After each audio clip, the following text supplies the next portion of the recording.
Salam Bapak Ibu, Saudara, semua orang ingin hidup diberkati.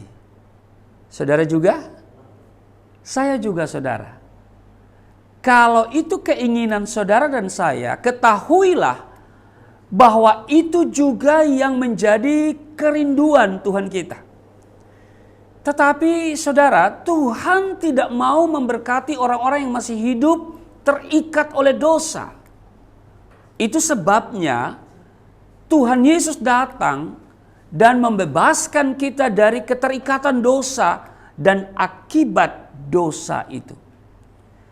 Kalau kita ingin diberkati Tuhan, kita harus mengambil keputusan untuk hidup seturut kehendaknya.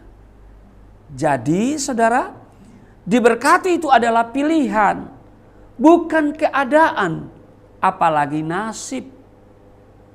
Jelas di dalam Alkitab, kalau saudara baca dalam Ulangan pasal 30 ayat 19, dikatakan seperti ini. Aku memanggil langit dan bumi menjadi saksi terhadap kamu pada hari ini. Kepadamu kuperhadapkan kehidupan dan kematian, berkat dan kutuk. Pilihlah kehidupan supaya engkau hidup, baik engkau maupun keturunanmu. Saudara, apakah hidup yang diberkati itu? Hidup yang diberkati itu adalah berbicara yang pertama memperoleh kepastian. Amin. Dan terutama kepastian keselamatan. Orang yang menerima Yesus sebagai Tuhan dan Juru Selamat pasti memiliki kepastian keselamatan hidup kekal.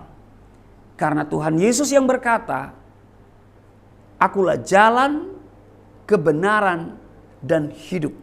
Tidak seorang pun yang datang kepada Bapa kalau tidak melalui aku." Bahkan di dalam Yohanes pasalnya yang ke-10, ayatnya yang ke-9, di sana Tuhan Yesus menegaskan kepada saudara dan saya, di Yohanes pasalnya yang ke-10, ayatnya yang ke-9, "Akulah pintu, barang siapa masuk melalui aku, ia akan selamat, dan ia akan masuk dan keluar dan menemukan padang rumput." Dikatakan, "Akulah pintu, barang siapa masuk melalui aku." Melalui siapa? Yesus Kristus. Saudara, jadi di luar Yesus tidak ada pintu lain saudara, kecuali Yesus Kristus. Dikatakan, "Akulah pintu." Dan dikatakan, barang siapa masuk melalui aku, ia akan selamat.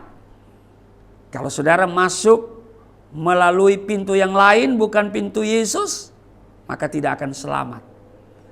Yang kedua, diberkati itu berbicara tentang memperoleh kepastian hidup dalam damai sejahtera. Di dalam Yohanes pasalnya yang ke-14, pada ayatnya yang ke-27, di sana dikatakan, "Damai sejahtera ku tinggalkan bagimu, damai sejahtera-Ku kuberikan kepadamu, dan apa yang kuberikan tidak seperti yang diberikan oleh dunia kepadamu." Ini sangat luar biasa saudara. Dan yang ketiga, diberkati itu berbicara tentang apa? Memperoleh kepastian kekuatan dari Allah untuk menghadapi masalah atau tantangan atau yang disebut dengan apa? Pergumulan. Nah, di dalam 1 Korintus pasalnya yang ke-10, kalau saudara baca di sana, di 1 Korintus pasalnya yang ke-10 pada ayatnya yang ke-13 dikatakan seperti ini saudara, bahwa pencobaan-pencobaan yang kamu alami ialah pencobaan biasa yang tidak melebihi kekuatan manusia, sebab Allah setia, dan karena itu Ia tidak akan memberikan kamu dicobai. Dia tidak akan membiarkan kamu dicobai melampaui kekuatanmu. Pada waktu kamu dicobai, Ia akan memberikan kepadamu jalan keluar. Ada solusi, amin. Sehingga dikatakan kamu dapat menanggungnya. Ini sebuah kepastian, saudaraku yang kekasih. Nah, saudara, ada 4 ciri-ciri orang yang hidup diberkati Tuhan. Jadi saudara bisa lihat orang yang diberkati Tuhan ini seperti apa. Ciri-cirinya yang pertama adalah mereka yang hidup mengasihi Tuhan. Amin. Mereka yang hidup mengasihi Tuhan. Di dalam Ulangan, kalau kita kembali ke Ulangan pasalnya yang ke-30, pada ayatnya yang ke-15, Ulangan pasalnya yang ke-30, ayatnya yang ke-16 dikatakan begini, saudara. Saya akan bacakan untuk saudara di ayatnya yang ke-16. Karena pada hari ini aku memerintahkan kepadamu untuk mengasihi Tuhan Allahmu dengan hidup menurut jalan yang ditunjukkannya dan berpegang pada perintah, ketetapan dan peraturannya, supaya engkau hidup bertambah banyak dan diberkati oleh Tuhan Allahmu di negeri kemana engkau masuk untuk mendudukinya. Jadi saudara, ciri orang yang diberkati Tuhan itu yang pertama adalah mengasihi Tuhan. Mengasihi Tuhan bukan sekedar diucapkan, bukan sekedar dinyanyikan dengan mulut, tetapi harus dapat dibuktikan dengan berapa banyak waktu yang kita luangkan untuk berada bersama-sama dengan Tuhan dan selalu mengutamakan Tuhan di atas segalanya. Jadi yang pertama, menyediakan waktu bagi Tuhan. Yang kedua, ada korban, sesuatu yang diberikan kepada Tuhan. Yang ketiga, ada kerinduan untuk menyenangkan Tuhan.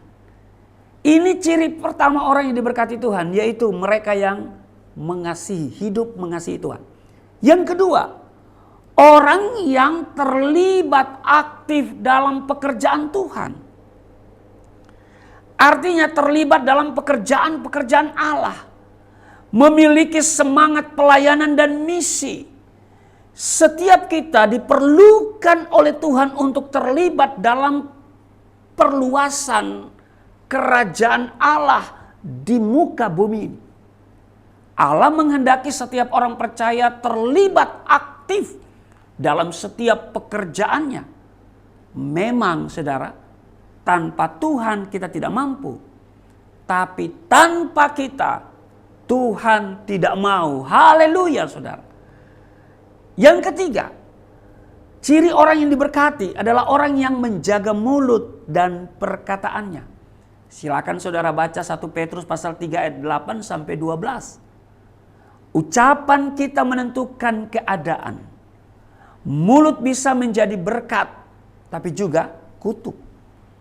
Jika ingin hidup dalam berkat Tuhan, memiliki keluarga bahagia, maka pesan saya, jagalah perkataan kita, agar perkataan kita tetap suci dan benar.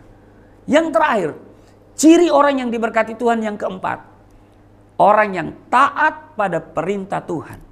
Saudara bisa baca dalam Kejadian pasal 26 ayat 2-3 bagaimana Ishak diberkati. Yaitu kita lihat bagaimana ketaatannya dan juga selalu terhubung dengan Tuhan. Dan karena itu saudaraku yang kekasih, ketaatan selalu berhubungan dengan kepekaan. Sebab untuk bisa menjadi orang yang taat, kita harus punya banyak waktu dengan Tuhan. Amin. Tuhan Yesus memberkati. Mari kita berdoa. Terima kasih Tuhan, kami telah belajar apa artinya diberkati dan bagaimana ciri-ciri orang yang diberkati.